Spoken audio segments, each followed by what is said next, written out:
cemetery deep in my mind, gonna lay down all my troubles in life, cause I don't know how much more of them I can take. Praying something about it now, and I see bright roads up ahead. Now that my burdens have been laid to rest, no more making the same old mistakes that I made. Your love is the only way. Your love, your love.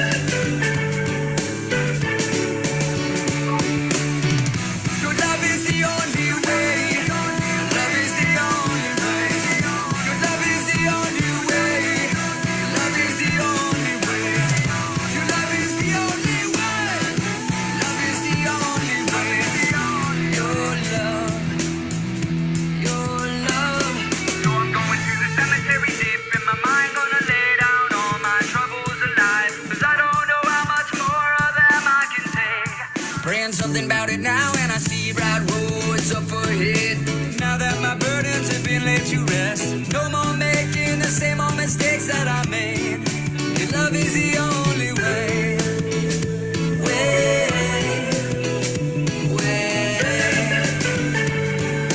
Love. One more time. I'm going to the cemetery deep in my mind, gonna lay down all my troubles alive, cause I don't know how much more of them I can take.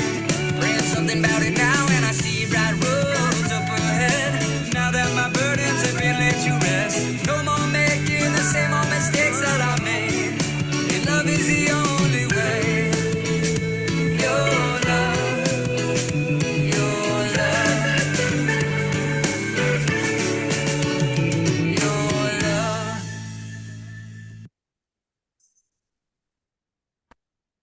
All right. Woo! Happy Thursday, everybody. Welcome to Survive to Thrive. So excited to see all of you here. Hey, by the way, that was a friend of mine. His name is John DiMatteo. He has a group down in South Florida. The name of the group is called Making Faces. You want to look them up on YouTube. They've got some really cool songs. I've known John for, I don't know, maybe the last 20 years. For all of you real estate agents out there, he also owns a roofing company. So if you're looking for a roofer and you're in the South Florida market, there's your guy. All right. How we doing? Nathan, tell me something good, man. I am so fired up for today's call. I've been up since I don't know when, and I think maybe I'm on coffee pot number 2. So let's rock. Nice. One love to you, John. Thank you. Guys, get ready to take some notes. Here we go. It's Thursday. So I'm going to pull the whiteboard in. We're going to go right to the whiteboard. I'm going to start drawing pictures, and we're just going to have a talk. All right. So first of all, I want you to write down the different levels of success, or the different levels of the path that we take from survival to legacy. Okay. So at the very bottom, we have, and if you look at this as a model, it would look something like this. So at the very bottom, we have survival. And this is where we all start. And a lot of times we'll find ourselves back in survival more than once in your life, by the way.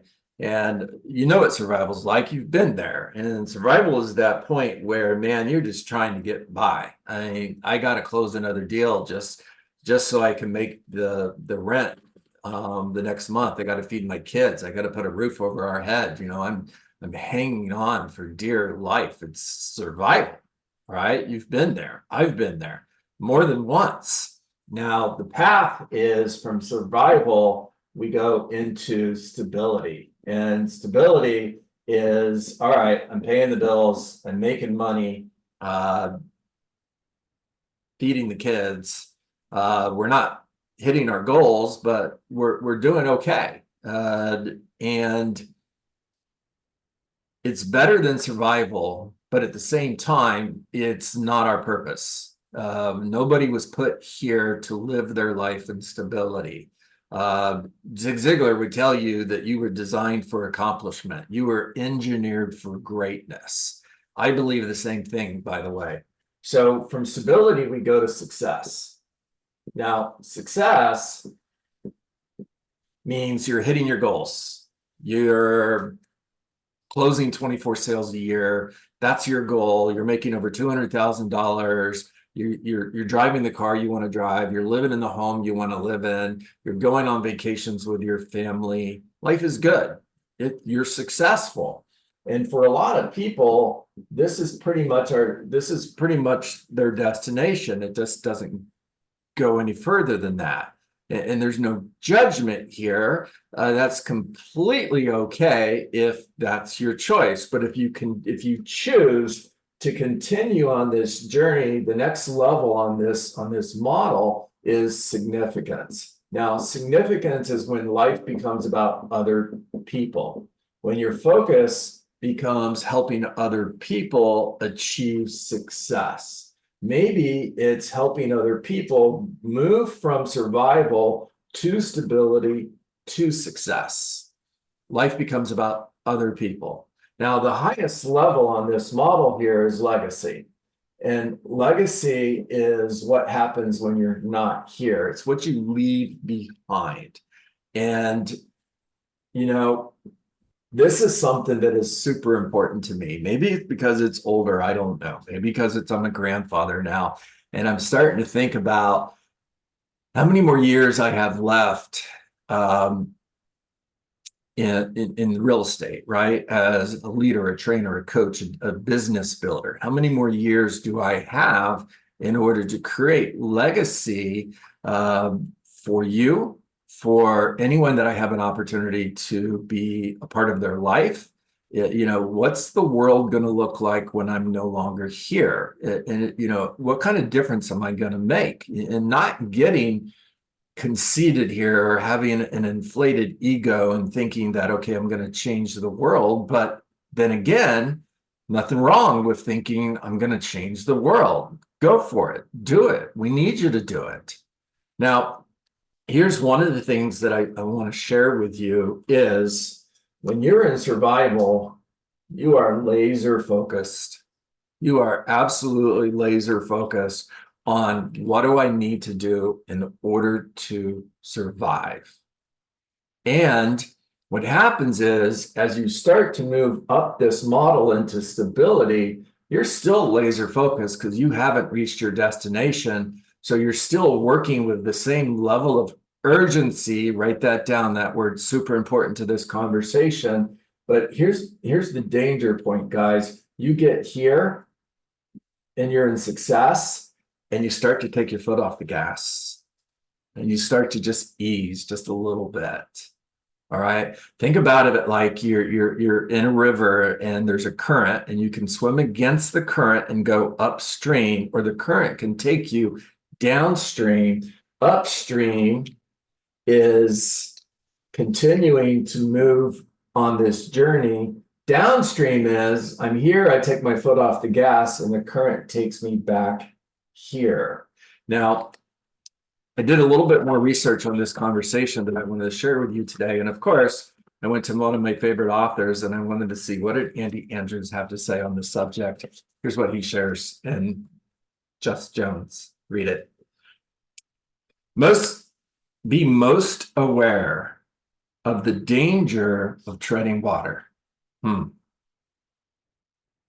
Many people believe there are three choices: swimming upstream, swimming downstream, or holding in place and treading water.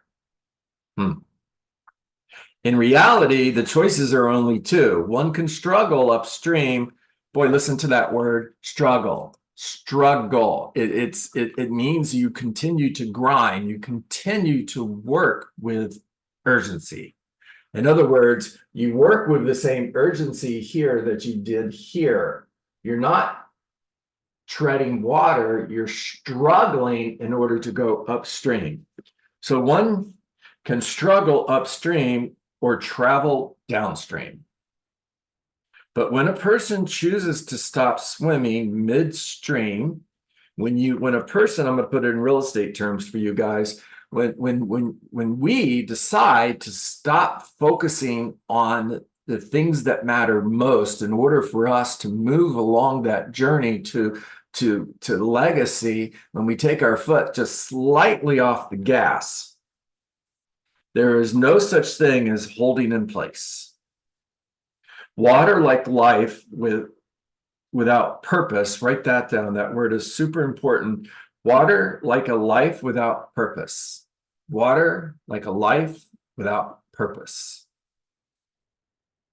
Always flows downstream. And everything that does not struggle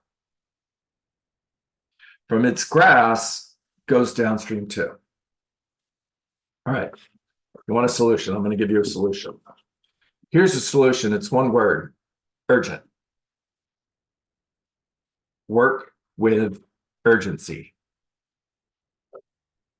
Now, in my book, Rainmaker, I share a story about the family taking a trip to Disney World, and we went for the Christmas parade. This was a long time ago.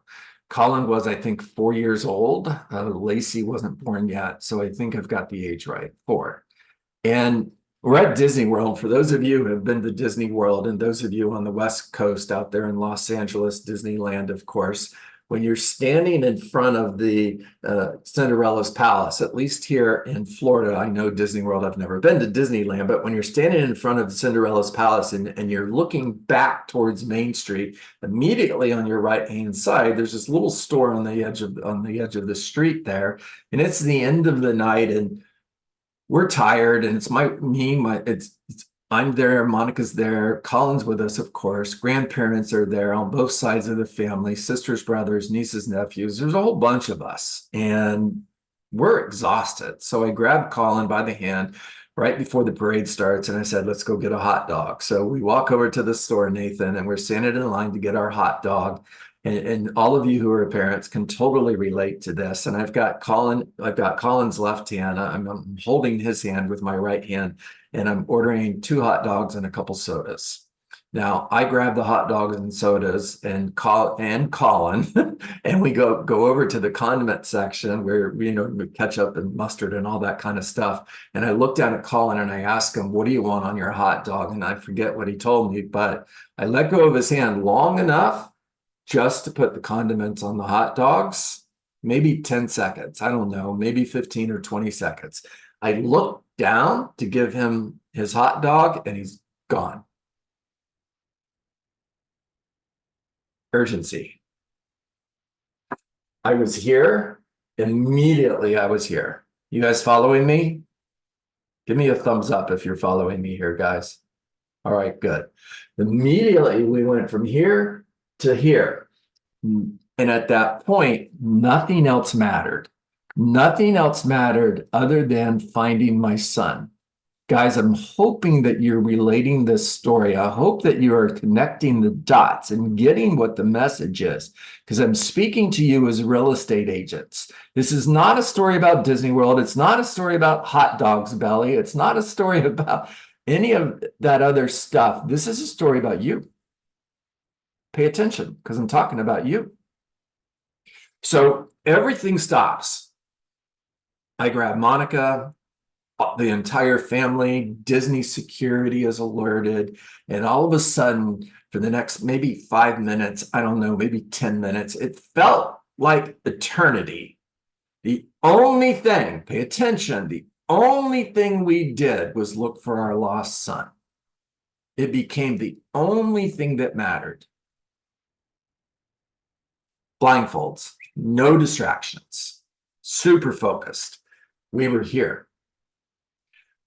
And maybe 10 minutes later, I go into the back of the same store that we were in when we ordered the hot dogs. In the back of the store, there's this screen, and then there's these bleachers where you could sit and watch cartoons. And there's Colin, head on his hands, elbows on his knees, half asleep, watching cartoons. I get down on my knees, Charlene, and I wrap my arms around him and I start to cry. And he looks at me and he's like, "Daddy, what's wrong?" And I said, "You were lost." And he said, "No, I wasn't. I was right here." Now, here's my question for you guys. And this is the story that I share in Rainmaker. What if we worked like that?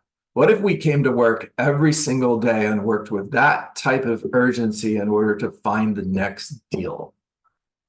What if our life or the life of someone we love depended on us finding the next deal? And here's the challenge, guys. When you get to success, you lose the urgency. You start to tread water. And what happens is you're not staying right where you are. When you choose to take your foot off the gas pedal and you choose to stop working with urgency, you're not staying in place. What you're actually doing is you're slowly moving back towards survival. And what happens is you are losing so slow that it feels like you're winning until it's too late. And then you realize we're in trouble. I had that moment in 2008. We're building the Deets team and we're doing really well. We're closing 10 sales a month. Life is good. I leave the office on a Friday. We have 8 sales under contract. Life is good, or at least I thought it was. By Monday, I get a call from Monica. She's in tears. I'm like, what's going on? And she said, we had 8 deals under contract on Friday when we left the office. We had 8 sales closing this month. And over the weekend, 6 of them fell apart. We have 2 sales under contract. Now, at the time, guys, we had to close 3 sales just to break even in order to pay rent and staff and all of our overhead. It took 3 sales just to break even. Now we have 1 closing. So I have to get into a personal checking account and write checks in order to cover payroll. And at the time, we didn't have enough money in that checking account in order to do that. So my survival was selling my car to make payroll, to pay rent in order to keep the doors open. It's embarrassing for me to share this with you now, but I want to share it with you because I don't ever want to see any of you fall into this place. And here's what I'm going to tell you. I chose that. I chose that by getting comfortable, by settling, by losing focus and urgency and thinking that I can tread water. And in reality, what ended up happening is I was losing so slow, it felt like I was winning until it was too late. And my too late moment was that phone call. We got our team together and I said, okay, here's what we're going to do. From this moment forward, I don't care how many deals we have pending. I don't care how many sales we're closing. We are going to work with urgency. Like the next deal is life or death. Every single day when we show up, we are going to focus with urgency and work like our life or the life of someone we love, depending on us finding that next deal. What if you did that? What would your business look like? Who can relate? Where are you right now?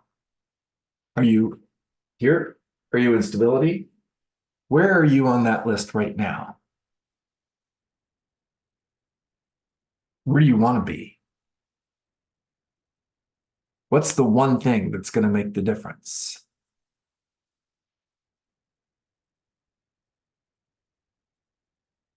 All right, talk to me, guys.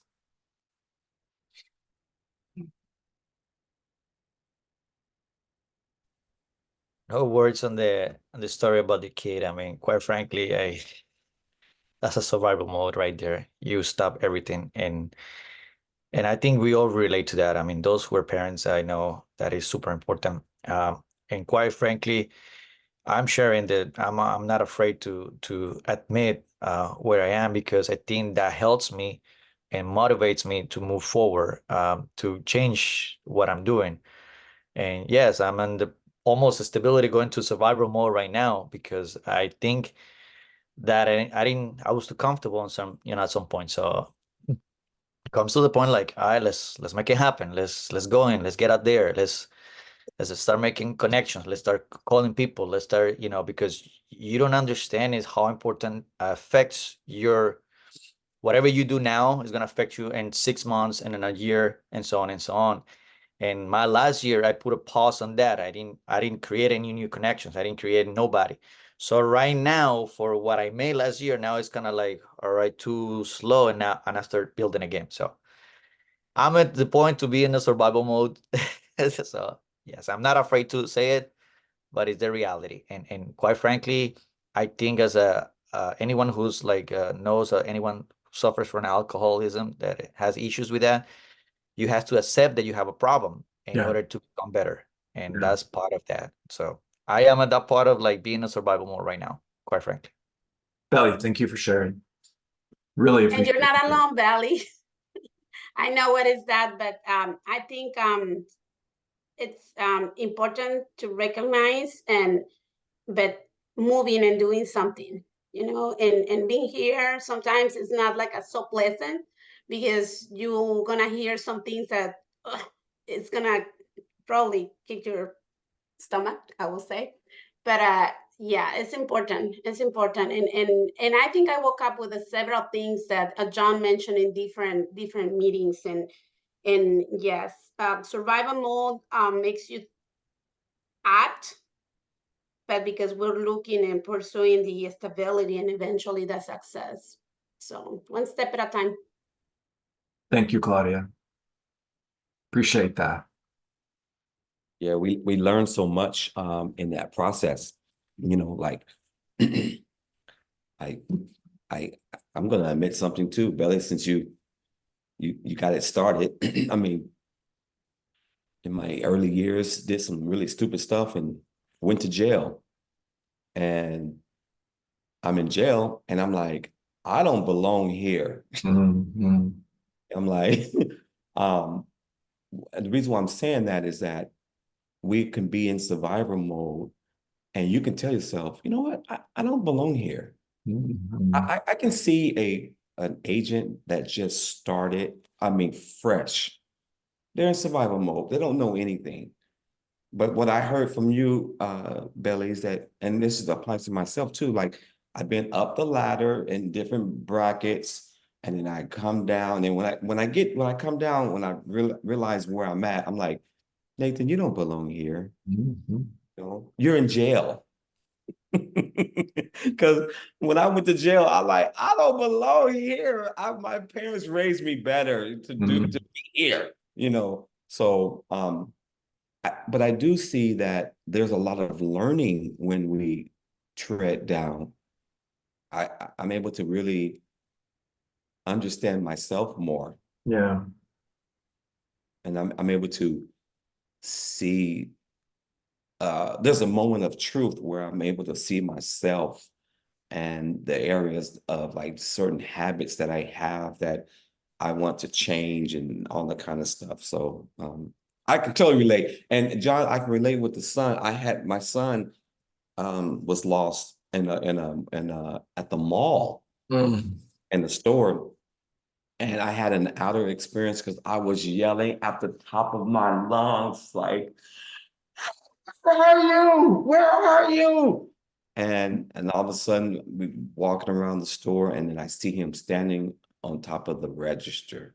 I mean, one of the clerks there put him on top of the register and I hugged him like Mhm. like you did your son. So I Mhm. get it. I relate. But Disney World, that would be because it's too many people that would have freaked me out. Yeah, that would be- Nathan, so just to I wanna give you something. And you went to jail, and I'm gonna do this analogy. We are pretty much are doing Monopoly. You know anyone Monopoly? Yeah. So this meeting is a jail-free card. It's a jail-free card that we have to use in order to be Can I out pass and moving go? forward. Huh? Can I pass go? Can I collect $200? So for those who are in survival mode and Yeah, probably in jail, this is the card. This is the card that we have to use and I keep love moving. that. Very That's good. I love that, Belly. Yeah. Well, I get it, Belly. So here's what he's saying, guys. He's saying that if you're in that position where that moment is in front of you, it hasn't happened yet. That moment where you find yourself in a really bad place. You have the knowledge that you need to recognize that moment before it happens so that you can choose not to be in that place. It's the get out of jail free card. Hilda, talk to us. Hi, guys. Hello. Thank you for sharing, everybody. Thank you for sharing your stories. Mhm. I really, it really hit me about your son. I have a 24-year-old son. He's had 3 brain surgeries from the time he was 10, till now. His first brain surgery was when he was 10 years old. Mm. And I think it was on the 3rd day after his brain surgery that we put him in a wheelchair and we walked him down to the cafeteria. He wanted to get out of the room. We went downstairs with him, me and my ex-husband, and he decided he needed to go to the bathroom. So my ex-husband goes in the bathroom in the hospital with him. He's just had brain surgery. He's on oxy and he's not very stable because he, just had brain surgery. And my ex-husband comes out of the bathroom and I say, "Where's Charlie?" And he says, "Well, I thought he came out. I thought you have him." And I'm like, "No, you went with him in the bathroom." He said, "Yeah, but then I went to use the bathroom. I came out. He's not there. I thought you had him." I sunk. Here I have a boy with fresh brain surgery. If he falls, he could die. And he's lost in this hospital. And immediately I just start calling hospital security.